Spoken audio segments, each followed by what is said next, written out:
Students, welcome to Shield IAS current issues simplify.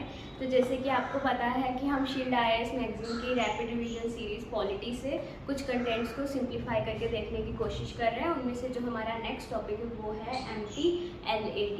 तो ये भी रिसेंटली काफ़ी न्यूज़ में रहा था क्योंकि कोविड के टाइम पे ना इसको रोक दिया गया था इस फंड को, पर अभी इसको फिर से स्टार्ट कर दिया गया है। तो इसके लिए ये प्रीलिम्स के लिए बहुत इंपॉर्टेंट हो जाता है। प्रीलिम्स में पहले भी 2019 में इससे क्वेश्चन पूछा गया था। ठीक है, तो अब MPLAD है क्या? Basically its member of parliament local area development scheme.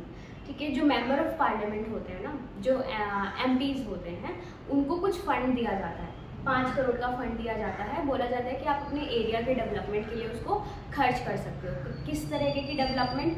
वो सैनिटेशन कोई प्रोजेक्ट हो सकता है, ड्रिंकिंग वाटर फैसिलिटी हो सकती है, कोई भी कम्युनिटी इंफ्रास्ट्रक्चर हो सकता है, उसके अपने एरिया के डेवलपमेंट के लिए आप ये खर्च कर सकते हो। तो ये दिया जाता है इनको fund.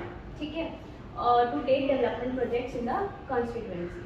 Applicable to Lok Sabha and Rajya Sabha MP।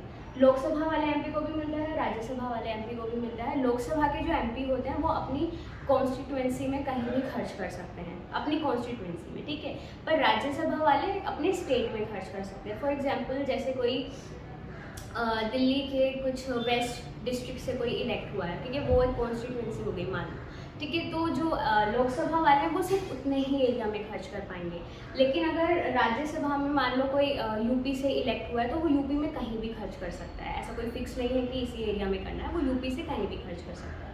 और जो नॉमिनेटेड मेंबर्स होते हैं लोकसभा पार्लियामेंट के, उनको भी मिलता है ये फंड। वो ऑल इंडिया लेवल पे कहीं भी, मतलब ऑल इंडिया में कहीं भी खर्च कर सकते हैं। ठीक, तो ये पॉइंट्स आप ध्यान में रखना, प्रीलिम्स के लिए बहुत इंपॉर्टेंट है।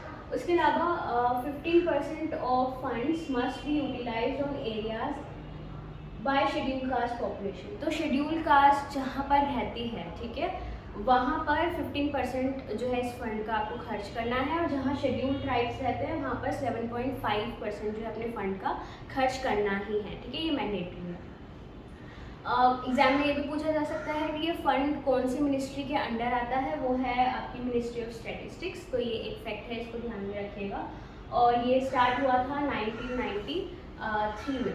और ये एक सेंट्रल सेक्टर स्कीम है, मतलब पूरी तरीके से गवर्नमेंट ऑफ इंडिया ही इसको फंड देती है।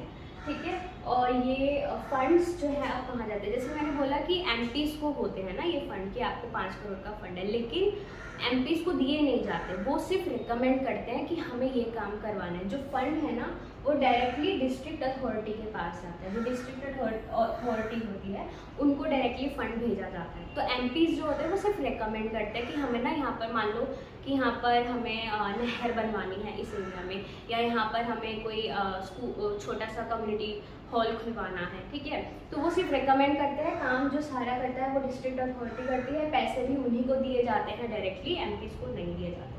ठीक, और ये जो फंड होता है MPLAD ना, वो नॉन लैप्सेबल होता है। नॉन लैप्सेबल क्या होता है कि ऐसा जैसे ऐसा नहीं है कि आपको 1 साल का फंड दिया गया है और आपने कुछ काम नहीं किया तो अब वो ख़त्म हो गया। ठीक है, वो अगले साल फिर कंटिन्यू हो जाता है। तो इसलिए ये नॉन लैप्सेबल फंड है। तो ये कुछ फैक्ट्स हैं इस स्कीम से रिलेटेड जो आपको पता होना चाहिए, क्योंकि प्रीलिम्स में ये पूछा जा सकता है इनमें से कुछ भी।